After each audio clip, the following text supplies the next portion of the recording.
Hello and welcome everyone, MrCarMAN here, and today I'm going to be sharing with you guys on how to reset the time for regular maintenance light on your Volvo.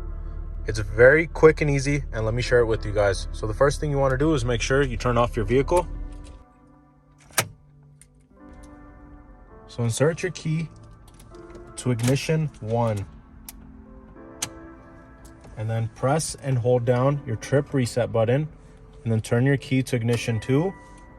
The light in the middle is going to flash a couple of times. When it's flashing, you can let go of the button and then start your vehicle. And now if I go through my messages,